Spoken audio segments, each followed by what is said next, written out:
Hai semua, balik lagi bersama saya Cica di sini. Kali ini saya bakal ngelanjutin alur cerita 5 Daudi versi novelnya ya. Dan semoga kalian suka. Oke, tanpa banyak basa-basi, yuk kita simak alur ceritanya.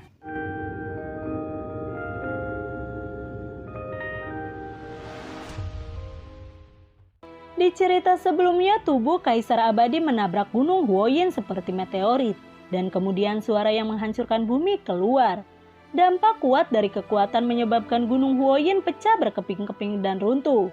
Kaisar dunia bawah abadi terkubur di bawah bebatuan dan tenggelam dalam api dunia bawah. Ketika gunung Huoyin runtuh, nyala api melesat ke langit dan seberkas cahaya merah keluar dari gunung Huoyin dan melesat ke kehampaan yang tak berujung. Dalam seberkas cahaya merah itu, kaki kiri juga keluar dengan seberkas cahaya merah. Kaki kiri terjalin dengan api, dan cahaya merah menyilaukan terus meletus. Kaki kiri Burning Demon. Setelah melihat kaki kiri itu, ekspresi Raja Alam Bawah berubah. Mengetahui bahwa kaki kiri Burning Demon akhirnya keluar. Vendemon adalah kekuatan puncak di zaman kuno, dan dia bertahun-tahun lebih awal dari Kaisar Abadi dan Raja Alam Bawah.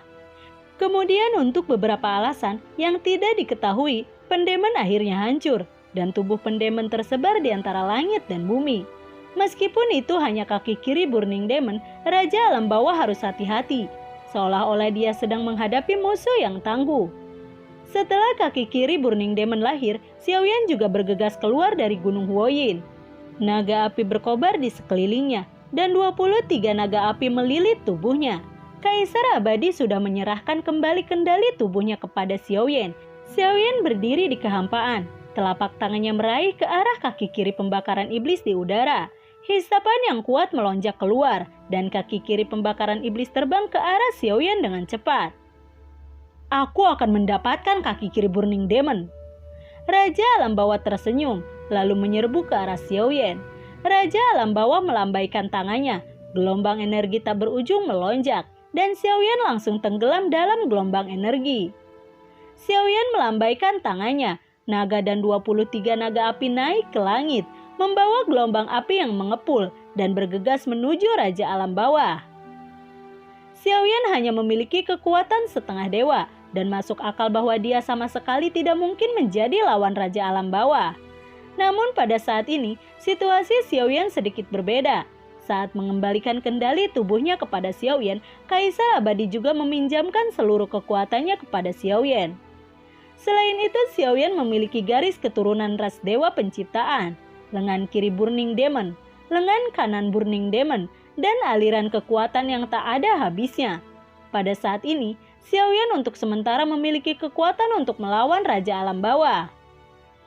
23 naga api bergegas dalam kehampaan, memunculkan gelombang api yang mengerikan, membakar langit dan melahap bumi. Tentara dunia bawah yang tak terhitung jumlahnya dibakar menjadi abu oleh api yang mengerikan. Tentara melarikan diri satu demi satu, dan Tianming, Dinming, Xuanming, dan Huangmin, 4 dewa yang bertarung juga berhenti bertarung pada saat ini dan menghindari jarak. Bentuk Dharma Abadi. Raja Alam Bawah berteriak dengan marah. Sidik jarinya berubah dan semburan cahaya hitam keluar dari tubuhnya. Dan potensi yang kuat muncul dari tubuhnya. Dia benar-benar mengabaikan serangan Xiaoyan dan berlari menuju Xiaoyan dengan langkah besar. Seekor naga api membombardir tubuh Raja Alam Bawah. Meskipun membuat tubuh Raja Alam Bawah gemetar, namun tidak menyebabkan kerusakan berarti padanya.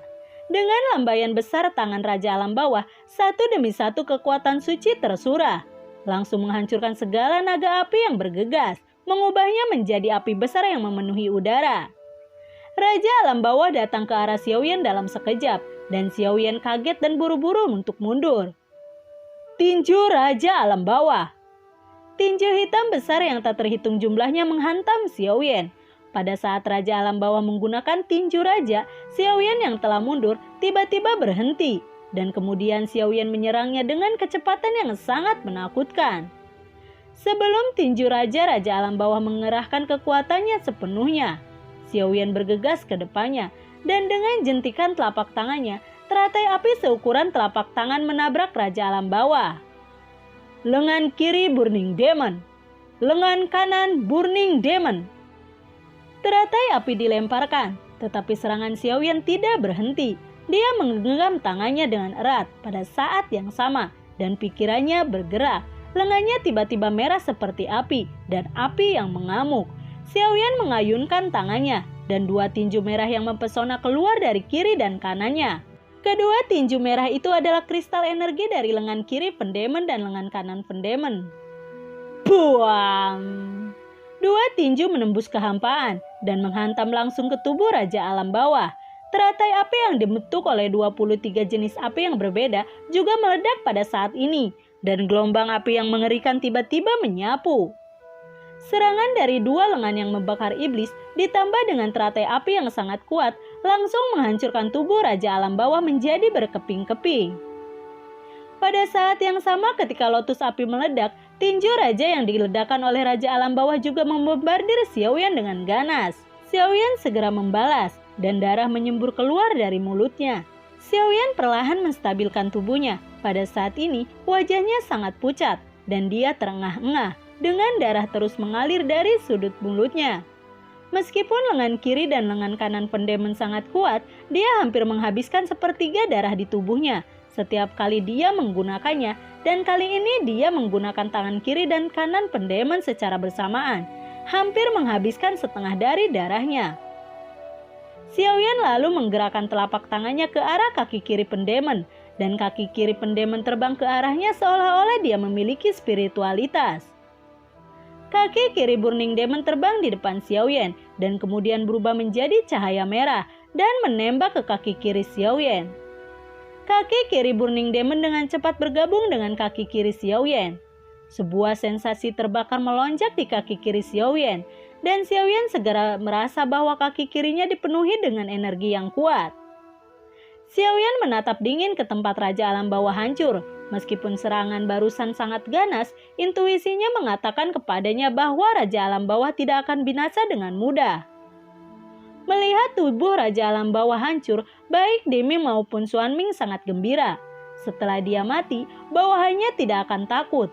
Dan Tianming, Huanming, dan tentara dunia bawah di bawah Raja Alam Bawah semuanya berubah menjadi abu, menunjukkan keputusasaan. Tiba-tiba ekspresi Deming dan Xuanming berubah pada saat yang sama. Dengan keterkejutan dan ketakutan di wajah mereka, mereka berseru tak percaya. Abadi, bagaimana mungkin? Hidup Raja Alam Bawah! Hidup Raja Alam Bawah! Tentara Alam Bawah bersorak gembira. Daging cincang di langit dengan cepat berkumpul bersama, dan kemudian daging dengan cepat diatur kembali. Setelah beberapa saat, Raja Alam Bawah yang utuh muncul kembali di depan mata semua orang.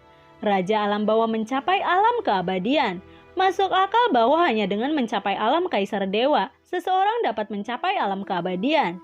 Tetapi karena Raja Alam Bawah mempraktikkan seni yang tidak dapat dihancurkan, Raja Alam Bawah telah mencapai alam keabadian di alam Raja Dewa. Xiaoyan tidak terlalu terkejut melihat Raja Alam Bawah dibangkitkan lagi. Dia tiba-tiba perlahan duduk bersila di kehampaan, tangannya terus-menerus mengganti segel. Pada saat ini Penjue dan Wan Dijue di tubuh Xiaoyan berlari dengan panik, dan energi tak terbatas dari dewa besar mengalir di tubuhnya. 23 api yang berbeda terbang keluar dari tubuhnya dan kemudian menjaga tubuh Xiaoyan seperti seorang penjaga. Aura yang sangat kuat menyebar, dan dengan perubahan cepat dari sidik jari Xiaoyan, energi antara seluruh dunia sepenuhnya dimobilisasi. Di atas kepala Xiaoyan, segel abadi kuno yang mirip dengan segel Bagua Yin Yang muncul di sana. Segel Yin Yang Bagua berputar perlahan, dan kecemerlangan tak berujung. Segel pemanggilan kuno. Melihat segel abadi kuno yang aneh, Raja Alam Bawah menunjukkan ekspresi ketakutan. Segel abadi kuno adalah segel abadi kuno di zaman kuno. Meskipun disebut segel abadi kuno, itu sebenarnya adalah formasi yang kuat. Di zaman kuno, segel pemanggilan kuno pernah menunjukkan kekuatannya yang luar biasa dan terdaftar sebagai salah satu dari 10 formasi abadi kuno. Namun formasi ini telah hilang. Raja Alam Bawah benar-benar tidak tahu bagaimana Xiaoyan akan menggunakan formasi seperti itu. Faktanya bagaimana Raja Alam Bawah tahu bahwa formasi ini diperoleh oleh Kaisar Abadi secara tidak sengaja ketika dia berkultivasi di alam Kaisar. Alam Kaisar pernah menjadi medan perang kuno di zaman kuno dan tidak mengherankan untuk memiliki formasi abadi kuno seperti itu. Ketika Kaisar Abadi hendak menyerang Raja Alam Bawah, Kaisar Abadi memberikan segel pemanggilan kuno kepada Xiaoyan. Oleh karena itu, Xiaoyan dapat menampilkan segel pemanggilan kuno pada saat ini. Segel Bagua Yin yang menutupi langit dan bumi dan berputar perlahan di atas kepala Xiaoyan. Tianming, Huangming, apa yang masih kamu lakukan? Cepat dan hentikan dia. Melihat segel pemanggilan belum selesai, Raja Alam Bawah memerintahkan Tianming dan Huangming, dan dia memimpin dalam bergegas ke arah Xiaoyan. Mendengar perintah itu, Tianming dan Huangming juga bergegas menuju Xiaoyan. Tetapi begitu mereka bergerak, mereka dihentikan oleh Diming dan Xuanming. Diming tersenyum dan berkata, "Lawanmu adalah kami." Segera 4 dewa pertempuran Tianming, Diming, Xuanming, dan Huangming bertarung bersama lagi. Raja Alam Bawah bergegas masuk dengan kilat, dan api yang berbeda melangkah maju untuk menghentikan mereka satu demi satu. Tetapi api aneh tidak dapat menghentikan tindakannya sama sekali. Setelah Raja Alam Bawah menunjukkan dharma keabadian, dia tidak takut dengan serangan. Api aneh sama sekali. Dalam sekejap dia datang ke depan Xiaoyan. Dia menepuk Xiaoyan dengan telapak tangannya. Pada saat ini Xiaoyan menggunakan segel pemanggilan kuno dengan seluruh kekuatannya, dan dia tidak punya waktu untuk menghadapi serangan Raja Alam Bawah. Melihat bahwa pukulan kuat Raja Alam Bawah akan menyerang Xiaoyan, pada saat ini suara dingin tiba-tiba terdengar dari kehampaan. "Jangan sakiti saudaraku Yen." Suara dingin terdengar dan Raja Alam Bawah merasa tubuhnya tiba-tiba menjadi ringan dan seluruh orang terbanting. Hanya dalam sekejap mata, Raja Alam Bawah terbanting 8 kali di udara, dan metode itu adalah kejatuhan 8 dan Bingxin. Bingxin mengenakan pakaian suci Bingxin, berdiri di depan Xiaoyan. Matanya suram, wajahnya seperti es, dan suara dengan niat membunuh yang tak ada habisnya terdengar perlahan. "Jika kamu menyakiti saudara Yenku lagi, aku akan membunuhmu." Melihat gadis kecil di depannya, Raja Alam Bawah tidak bisa menahan amarah, dan dia segera berteriak, "Di mana gadis liar yang mengucapkan kata-kata liar? Matilah!" Dia berteriak dengan marah dan bergegas menuju Bingxin. Bingxin mendengus dingin, tubuhnya bergetar, berubah menjadi cahaya putih dan menyapa Raja Alam Bawah. Saat ini Bingxin dan Raja Alam Bawah bertarung sengit di langit bersama. Di bawah serangan sengit Raja Alam Bawah, Bingxin secara bertahap jatuh ke dalam kerugian. Bingxin mencegah Raja dan mengulur waktu untuk Xiaoyan. Pada saat ini, tubuh Xiaoyan bergetar. Seluruh orang naik ke langit dan memasuki pusat segel pemanggilan kuno. Segel pemanggilan kuno untuk menutupi dunia, berputar perlahan, dan kecemerlangan yang menyilaukan keluar. "Dengan darah dewa penciptaku, buka segel pemanggilan. Panggil 5 elemen benda asing. Datang dan bantu aku." Xiaoyan mengatakan sesuatu di mulutnya. Tangan kirinya menyayat luka kecil di tangannya, dan setetes darah jatuh ke mata segel pemanggilan. Pada saat darah menetes ke segel pemanggilan, darah mengalir dengan cepat di segel pemanggilan, dan seluruh segel pemanggilan segera berubah menjadi merah darah. Sidik jari Xiaoyan berubah, dan segel pemanggilan mulai berputar dengan cepat, menerangi dunia dengan darah.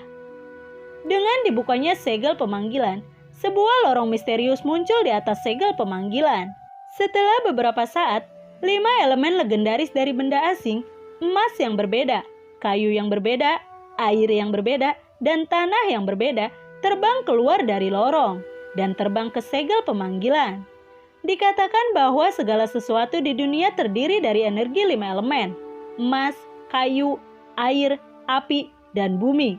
Hampir semua energi atribut berasal dari energi 5 elemen. Dengan gerakan telapak tangan Xiaoyan, 5 elemen secara otomatis terbang ke tangannya.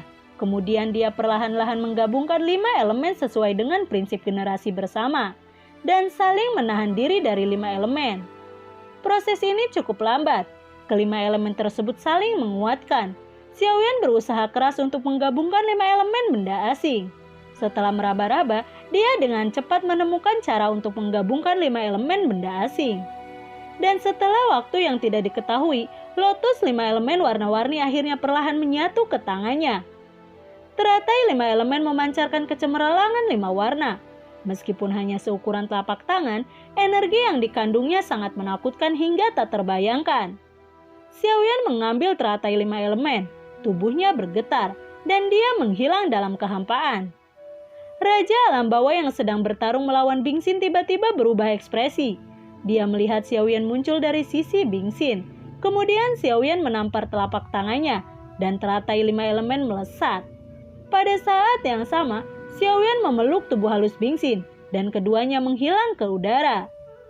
Tianming, Dimin, Xuanming, Huangming, serta tentara kuat yang tak terhitung jumlahnya di dunia bawah, semuanya ketakutan dan melarikan diri dengan putus asa ke kejauhan.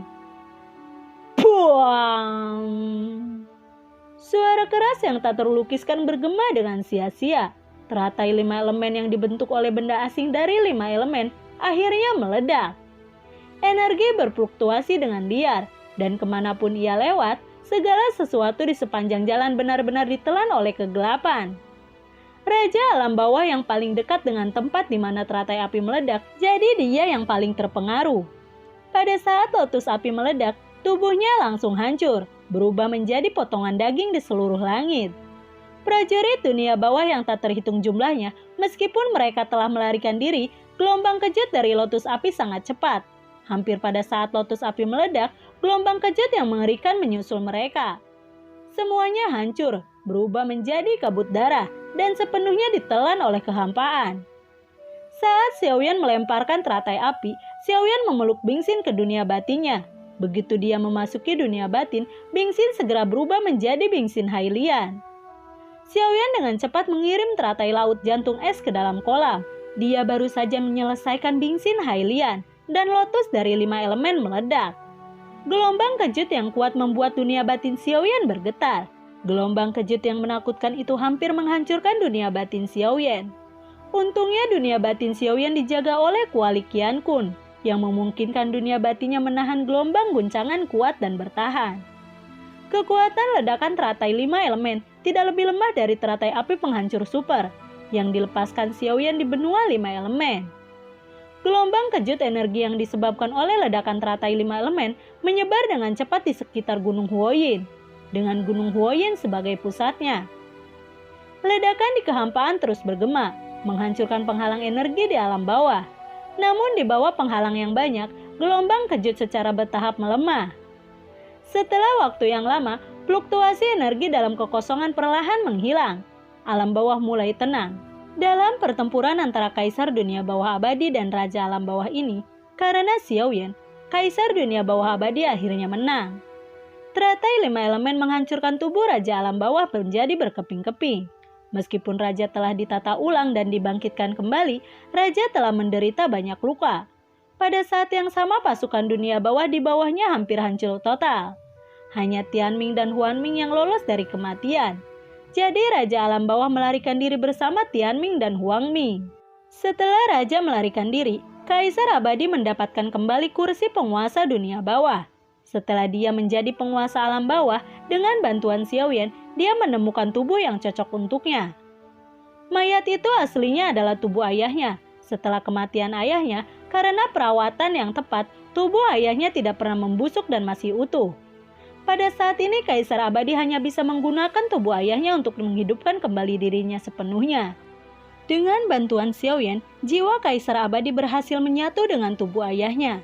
Dalam perang di Xuanming ini, Xiaoyan banyak membantu Kaisar Ming untuk membayar Kaisar Abadi memenuhi janjinya dan memberi Xiaoyan harta utama dari dunia bawah, seni reinkarnasi keabadian dan keabadian. Seni reinkarnasi keabadian dicatat dalam gulungan ajaib. Ketika Xiaoyan membuka gulungan ajaib, informasi yang luas dan agung membanjiri pikiran Xiaoyan. Untuk sementara waktu, kepala Xiaoyan dibanjiri arus informasi yang sangat besar. Setelah beberapa saat, dia secara bertahap memilah informasi besar dan reinkarnasi keabadian akhirnya tercermin dengan jelas di hati Xiaoyan. Seni reinkarnasi keabadian dibagi menjadi 3 bagian, seni keabadian, dan seni reinkarnasi. Isi dari seni abadi sederhana dan mudah untuk dipahami, tetapi tidak dapat dipadamkan, tidak jelas dan sulit untuk dipahami. Adapun seni reinkarnasi itu seperti sebuah buku dari surga. Xiaoyan tidak bisa menahan senyum pahit di dalam hatinya. Seni reinkarnasi keabadian ini memang harta di dunia bawah. Kesulitan kultivasi saja akan membuat banyak orang putus asa. Selanjutnya Xiaoyan tinggal di alam bawah untuk sementara waktu. Kemudian dia meninggalkan alam bawah. Di bawah bimbingan Kaisar Abadi, dia berhasil memasuki saluran antara alam bawah dan alam mati. Baginya alam mati adalah tempat pembunuhan yang sebenarnya. Alam mati tidak dapat diprediksi. Dibandingkan dengan alam iblis dan alam hantu, itu bahkan lebih buruk. Kali ini untuk pergi ke alam mati, Kaisar Abadi tidak menemani Xiaoyan, dan Bingxin juga memasuki dunia batin Xiaoyan dan berubah menjadi Bingxin Hailian. Oleh karena itu kali ini Xiaoyan hanya bisa pergi sendiri dan dia hanya bisa menghadapi bahaya yang dia temui di alam mati. Lalu, bagaimanakah kelanjutan ceritanya? Nantikan video Cica selanjutnya ya. Bagi kalian yang suka akan alur cerita yang Cica bawain, kalian bisa like, komen, share ke teman-teman kalian ya. Cica ucapin terima kasih juga buat kalian yang udah mensupport Cica lewat link Saweria di bawah kolom deskripsi. Dan semoga sehat selalu ya buat kalian. Cica mohon pamit dan assalamualaikum, dadah.